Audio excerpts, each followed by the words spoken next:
안녕하십니까. 당신을 늘 응원하는 김병주입니다.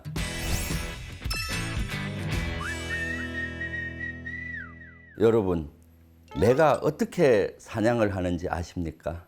매는 하늘에서 이렇게 직선으로 사냥감을 향해서 달려가지 않고 수직으로 극강화한 후에 수평으로 해서 공격을 합니다. 지구의 중력 에너지를 내려오면서 축적을 하죠. 그리고 수평으로 공격을 합니다. 직선이 아닌 우의 곡선이 더 빠르게 사냥감을 공격하게 합니다. 왜냐하면 에너지가 축적하는 시간이 필요하죠. 그래서 에너지 축적 시간을 거쳐서 내려왔을 지점에서는 에너지가 발산을 하는 겁니다. 이것을 우의 축적의 원리라고 합니다. 손자는 이런 것들을 군사학에도 적용을 했죠. 제7장 문쟁편에서 이우위직, 우직지계라는 얘기를 합니다. 즉 돌아가는 것이 빠르다는 것이죠. 강하게 대비된 곳은 피하고 대비되지 않은 곳으로 이렇게 돌아가야 된다는 것입니다. 우리는 우회하기보다는 바로 가는 경향이 있습니다. 그것은 자연스러운 현상입니다.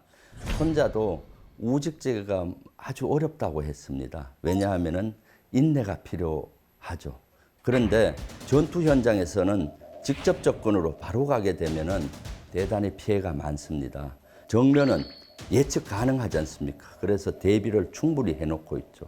그래서 바로 가서 충돌을 하게 되면 적과 아군의 피해가 많이 생긴 겁니다. 그래서 손자는 적이 대비된 정면을 피하고 적이 방심하고 있는 척후방으로 공격을 하라고 하죠. 우직지계가 적용된 사례들은 아주 많습니다. 그중에 오늘은 사마천의 사기에 나오는 위위구조의 일화를 들고 싶습니다. 위위구조란 것은 조나라를 구하기 위해서 위나라를 친다. 즉 위나라를 쳐서 조나라를 구한다는 그런 전략입니다. 기원전 353년 계릉 전투입니다. 그 당시 위나라는 인접 조나라를 공격합니다. 위나라의 방연을 대장군으로 삼아서 조나라를 공격해서 파죽지세로 들어가서 결국은 조나라의 수도를 에워싸게 됐죠. 조나라는 아주 위기상에 몰려서 인접 제나라에게 요청을 구합니다. 구해달라고. 제나라는 고민을 하다가 조나라를 구원하기로 결심을 합니다.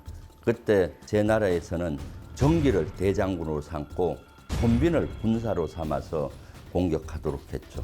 그래서 정기 대장군은 먼저 조나라로 가서 위기에 빠져있는 구하려고 했죠. 그때 군사인 손빈은 그렇게 하면은 희생이 크다.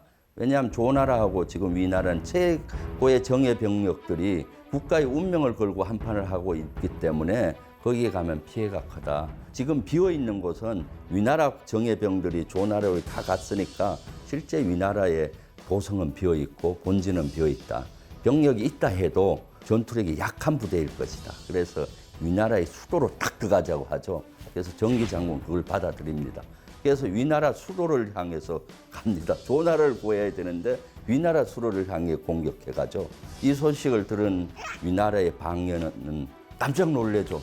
수도가 위협해지잖아요. 그 상황에서 안 돌아올 수가 없죠. 그래서 조나라를 포위했던 걸 풀고 위나라로 허겁지겁 막 복귀합니다. 이걸 놓칠 수가 없었죠. 제나라의 손빈은 오는 몫에다가 군사를 배치하고 대기했죠. 거기가 계릉입니다. 그래서 계릉에서 제나라는 위나라 군사를 대패시킵니다. 이와 같이 직접 조나라로 가서 공격을 했다면 아마 제나라가 피해가 컸을 텐데 간접부로 위나라의 수도를 공격함으로써 쉽게 목표를 달성할 수 있었던 거죠. 그래서 사실은 위나라를 쳐서 조나라를 구했다는 위위구조의 전략은 손자병법의 우직지계와도 일맥상통하다고 볼 수 있습니다. 우직지계를 현대적인 관점에서 체계화시킨 분은 영국의 대전략가인 니델하트였습니다.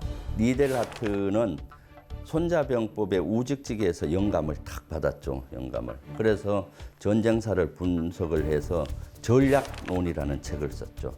전략론이라는 책에 보면은 고대 페르시아 전쟁에서부터 1948년 1차 중동전까지 약 30개 전쟁이었고 280개 전투나 분석을 했습니다.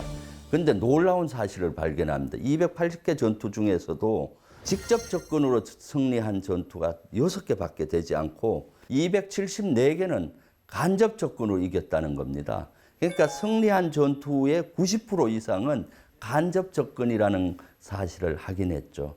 그리고 나서 니델하트는 간접 접근 전략을 만들어냅니다. 니델하트가 얘기한 간접 접근 전략은 사실은 손자가 얘기한 우직지개와 일맥상통합니다. 니델하트는 직접 접근보다 간접 접근으로 해야 승률이 높다라고 얘기를 했죠. 그리고 정면 공격으로 공격을 하게 되면은 적이 큰 반발을 해서 큰 피해가 생기죠. 그렇기 때문에 취약한 지역으로 돌아가서 공격을 하게 되면은 적의 저항이 적죠. 그러면 유리한 상황에서 전투를 할 수 있다는 겁니다. 좀 더 구체적으로 얘기하면은 정면은 고착 견제를 해서 적을 유인하거나 그대로 교착시키고 적이 대비하지 않는 최소 저항선 그쪽으로 공격을 해서 급소를 치는 거죠. 그럼 적은 그 급소를 구하기 위해서 예비 부대라든가 다른 부대를 가지고 움직일 겁니다. 그때 이제 매복을 해서 경멸한다든가 이러한 방법을 쓰도록 했죠. 이렇게 하면은 적군이 합리적인 판단을 못하게 되고 지휘관들은 대단히 딜레마에 빠지게 되죠. 딜레마에 빠지면은 사실은 합리적인 판단을 못하고 오류를 범할 경우가 많습니다. 이러한 간접 접근 전략의 목적은 최소 피해로 최소 전투를 하는 것이라고 보면 되겠습니다. 최근 일어난 전쟁에서도 대다수가 승리한 전역은 보면 간접 접근으로 했습니다. 걸프전은 대우회 기동을 통해서 승리한 대표적인 사례라고 볼 수가 있습니다.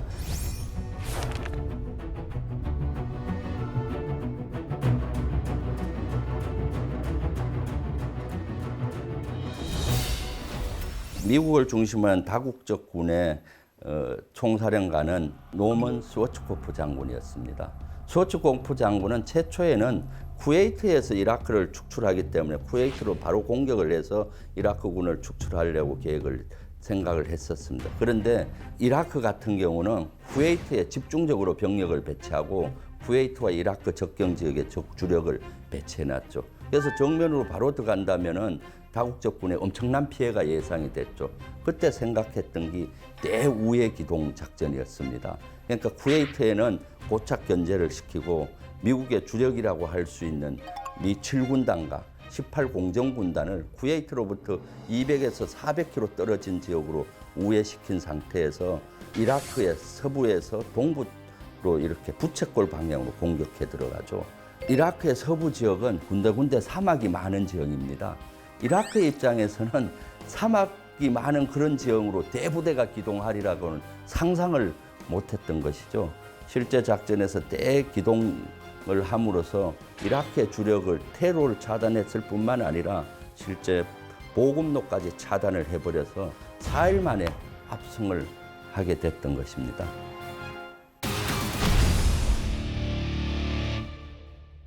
직접 접근하고 싶은 욕망은 우리의 기본적인 욕망입니다. 목표를 향해서 바로 가려고 하죠. 그렇지만은 인내하고 돌아가면서 힘을 축적해서 돌아간다면은 더 빨리 목표 지점에 도달할 수 있습니다. 멋지십니다. 네, 미녀와 등장하는 007 시리즈 제임스 본드. 제임스 긴 같습니다. 제임스 긴. 첨단 무기로 엄밀히 임무를 완수하는 스파이 세계로 안내하겠습니다.